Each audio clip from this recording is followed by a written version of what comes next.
But this is reverse grid, and for the first time ever, we've reversed the whole field.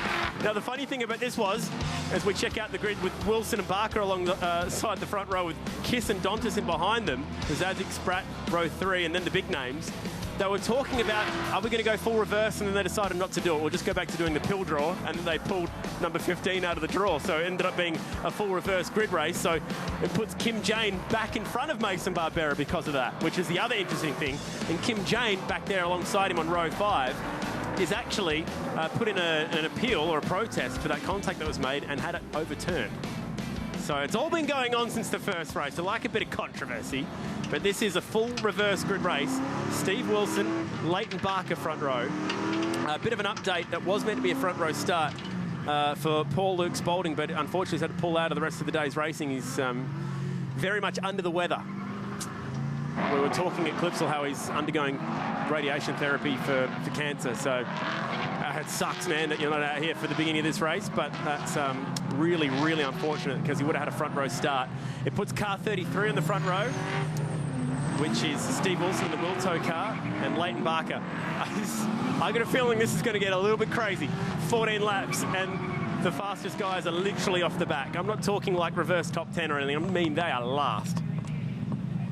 It is going to be very interesting, and the pace between all these guys is very close around the Symmons Plain circuit, so I'm looking forward to the start of this one. Hold on. Carl, I'll buy you a Cooper's beer if we get through this one without a safety car.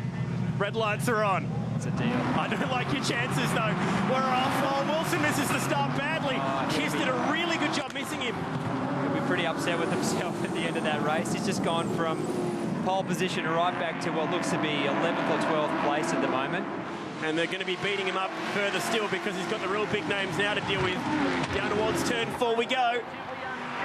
That's Matt Spratt, the 44 on the outside of Danny Bazadzik, and we ride on board with the South Aussie Craig Dontis. We're going to have a Formula 4 moment down here. No spear tackles this time, thankfully. No big dive bombs, and we get away with it. Through turn 1, Hansford's not picked up any spots at the back. Gee, Dontis looking pretty good here. Although he's got some big-time traffic to deal with. Spratt, Bazadzik, Dontis with all this speed, but nowhere to go. Oh, he finds a bit of room on the inside, but this will mean going the long way at turn 6. Can he hang tough out there? And Nath Pretty, big mover already up to P9, and eyes forward, and Jesus, it gets tight through that last corner. It's flat out in one of these cars, but when you're going side by side like that, it's pretty intimidating. This is great stuff. They're all over the place. There's not a lot of margin for error there. This is good, close racing. Dontis did a really good job to get that pass done around the outside. Cedars now, championship leader relegated to last. Oh, Barbera and Gray with a huge moment coming out of turn 3. That could have been massive. You do not want to go sideways in front of the pack back there. Bazadzik under brakes. They're all trying to miss each other. Somehow we get through. Walton's picked up 1 or 2 spots at the back. He's in that blue 68 car side by side with Kim Jane. That's tight racing. Walton, winner of the first race, is coming in a hurry here through the pack. He's picked up 4, make that 5 spots already. Wow, good drive from Chris Killer Walton. As we go back down to this really good potential passing area. Nandy Kiss cops a shot from Bazadzik, and then another one to go on with it. Dontis will pick him up as well here. Oh, he's getting beaten up like a rookie. And Nandy Kiss actually set the fastest first sector on that lap as well, so it's not like he was going slow, just got muscled out of the way at that last corner. Well, Matt Spratt's lost half of that rear bumper. It's waving in the breeze. On board with Craig Dontis. How's it looking for him down at turn 4? He's on the inside, we're pretty much dead smack in the middle of the racetrack. Might mention that Leighton Barker's leading this thing, by the way. We have neglected to mention what a good job he's doing, holding his nerve as the leader. Oh, tight stuff in the background. It looked like Gray gave the wall a tap. Kiss side by side with Pretty. There's probably a gag in there somewhere, but we'll keep going. Behind them, Walton, side by side with his Peters Motorsport teammate. Walton just on the brakes, a fraction of a second later, but he's got the inside seat anyway. And and should make this one stick. Now, Kim Jane looking for revenge on Mason Barbera. This could be fun. It's about to get quite interesting between those two. Not that these guys hold grudges at all, but... Well, Barbera wants to follow Walton through here at the inside of Nandy Kiss. They're going to slot him back a spot here. Oh, that's... Wow, that was actually a good move. It's a really good move. Yeah. Plenty of racing room there as well. Plenty is in centimetres. That's a lot for the youth.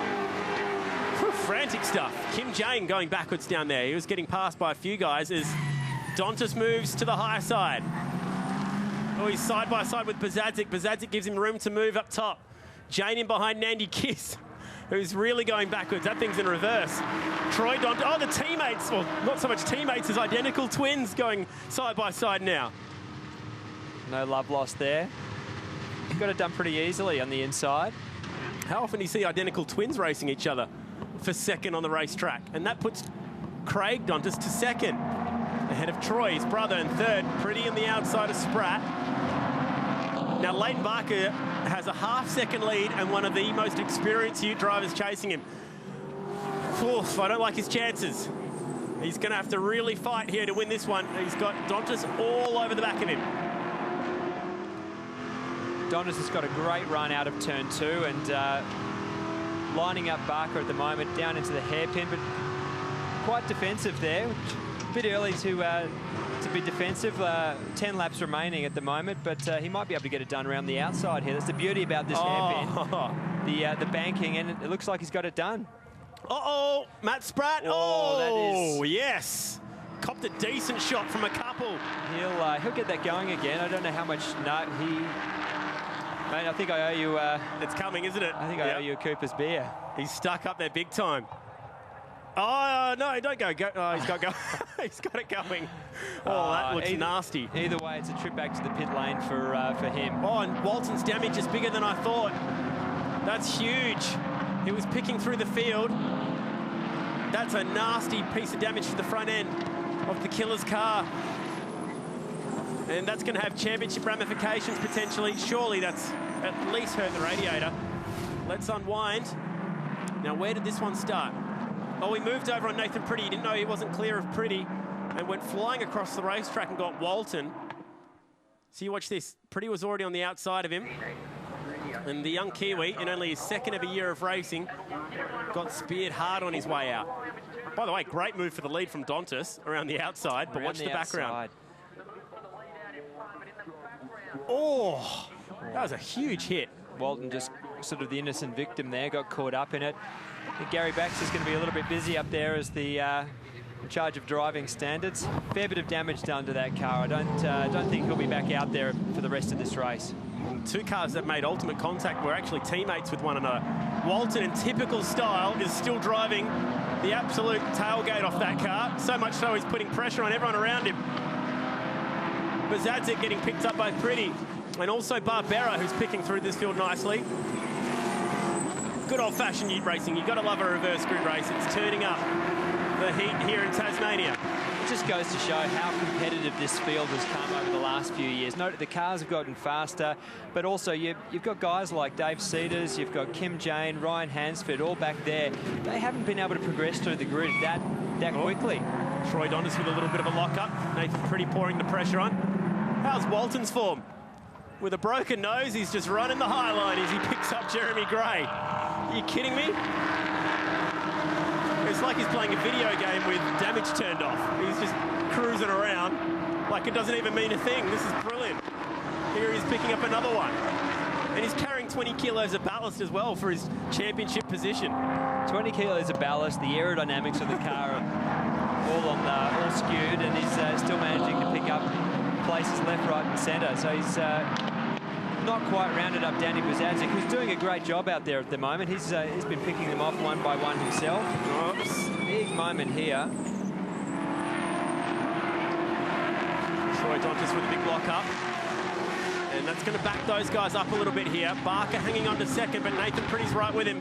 Pretty needs to go the high line, Dontas style, I reckon, down in turn 4. Because Dontas is skipping away. He's doing it. No, he's going to over-under it because Barker overcooked it, and that's a really good piece of driving from Nathan Pretty to open up the door.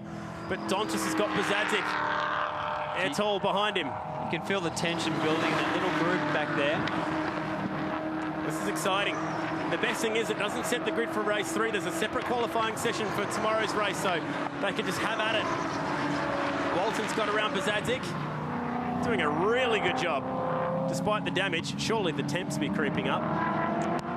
You know what, it might even be increasing that front town force, who knows? No, can't be good for the temps. As we know, this circuit is hard on brakes. You've got 2 very big stops, so I'd imagine he'd probably be struggling for brakes towards the end of it. Not stopping him, overtaking again around the outside of turn 2. I mean, that is not an easy move to pull off, but he's executed perfectly. They go side by side through turn 3 under the Dunlop Bridge. He's on a mission, up to 5th now. It's been inspired. He started 14th. Down at turn 4, it's brewing. Cedars goes to the top of Kim Jane. A lock-up again from Dontas. We're seeing that lap after lap from him, that car with some issues. Oh, this isn't going to work at the exit. Kim Jane gets a tap. Cedars pulls to the outside. We're going to go three wide. Yes, this is cool. Cedars with 2 on the grass. This is classic Ute racing. Hang tough. Don't know who would rather be in that situation. It's a horrible feeling. Stuck in the middle like Kim Jane was. 2 guys either side of you. You've got nowhere to go. Oh, off goes Bazadzik. He copped a shot. Oh, we go 3 wide again there. As Troy Dontas gets one back. Kim Jane's really lost out there. He's lost a couple of positions as a result of that. This has been one of the most entertaining Ute races I've seen in a while. It's been a cracker. No safety car, just good hard racing. Dandy Kiss fall into the back. I vote for full reverse grid races every race if it's going to be like this. Well, it's turning on the entertainment. How good was this battle? 3 wide. It's incredible that these guys got away with that. 3 wide, there was contact. It's a really narrow circuit as well. It's you don't really see it on the TV, but it's incredibly narrow through there. Dropping wheels at over 200k an hour, and wow. That's brave. It's brave stuff. Brave. Meanwhile, Dontas has skipped away to a really good lead here, 4.1 seconds. Saying that, Nath Pretty set the fastest lap of the race, and looks like he's hunting him down, but with only 5 laps remaining, it might be a bit of a tough task to bridge that 4-second gap that he's currently got. Mason Barbera back in 3rd position, doing a great job back there. Just to put the icing on the cake with Kim Jane, who's unfortunately right back in 9th position now. Yeah, it hasn't worked out for Kimbo in this race, that's for sure. As Kiss and Bazadzik go at it. Far out, this has been a really entertaining race. We're 11 laps in now. Dying stages, Walton has done an amazing job. He started 14th, and despite looking a bit like a boxer at the end of his career, he's managed to get all the way up to 4th. The dying stages, there's still 4 laps remaining. Who knows what could happen in the next 4 laps. Well, these guys are fighting over what's essentially second last on the track at the moment. It's a great thing about this category is there's battles all the way through the grid. This is brewing, this one here. So Leighton Barker's got Gray, championship leader in Cedars. Oh, he's just going to throw a Hail Mary to the inside of his teammate. And he has no choice but to just move over there, Jeremy Gray. Oh, he's putting a bit of pressure on here through the last corner. Hansford going with him, the pole sitter, second in race 1. Cedars has just been keeping it clean. Oh, bit of a lock up and then gets a bit of a push in the tailgate. Wow, the Cedars racing teammates are really going at it here. Wouldn't be surprised to see Jeremy Gray have another go at Dave Cedars up into the hairpin here.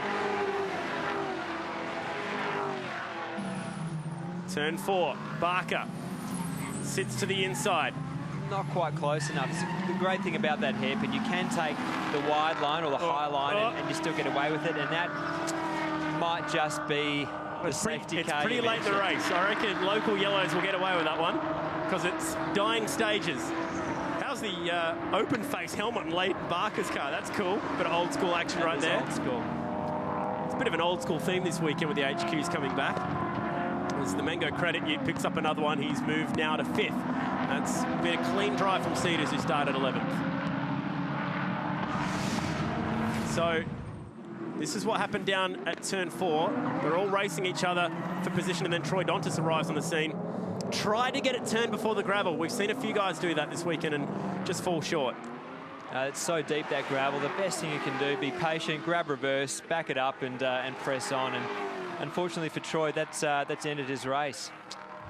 He started up on that front row. Local yellows down there, so that's good news. We can keep racing, albeit double waved, and that means no passing down there. So Gray has to abort that move. Doesn't mean he's not going to try and get a bit of overlap at the exit, though, before the greens. 1.5 laps to go. What's been a very entertaining race too. Side by side up towards turn 6. Gray should get that job done. We've only had 3 safety car periods in 19, now 20 races here, so I should have checked the stats book on that one before placing that bet. Good racing here. The multi-spares ute at the front of this pack has done a really good job picking through them. Kim Jane would dearly love 1 or 2 more spots at the end. Last lap. It's been a cracker. Nathan Pretty in second. Mason Barbera third, and they're all chasing this fella. Craig Dontis. Did a really good job. Started this race in P8, got himself up to the lead, and probably has one of the cleanest looking cars out there in terms of damage, and didn't really cop too much contact at any point throughout the race. So he's done a really good job here. Made the move over to be part of the Cedars racing team. He was part of the Erebus 3 Ute operation last year. And it's been a long time coming. 2009, his last win at Sandown and shortened race. So he's had to really earn it. Welcome back to P1, and checkered flag is out for Craig Dontis. Great drive, very strategic drive. I did notice the gap was reduced from 4 seconds down to 2.5 there. So I'd say he's looking after his tyres, ready for qualifying tomorrow as well. Kim Jane's day goes from bad to worse. Looks like he slipped off down there at the last corner. He'll be fairly fired up man, I reckon, when he gets back to the pits. And poor Steve Wilson, who started pole, scrambles home for 12th. Reverse Grid Racing has just put its hand up as the way to go racing if you want some entertainment this weekend. Wow, that was cool. The great thing for the guys that didn't have such a good race is it's a complete reset tomorrow. Start from scratch, re-qualify, and go again for the big 21-lap race tomorrow. Here's the results. Craig Dontis, the winner there, followed by Nathan Pretty. Holden 1-2, interesting to see. Followed by Mason Barbera, Chris Walton, David Cedars, sort of a quiet achiever in there. He made a comeback through the field. He's got a very clean-looking car. The did not start was from Luke Spalding.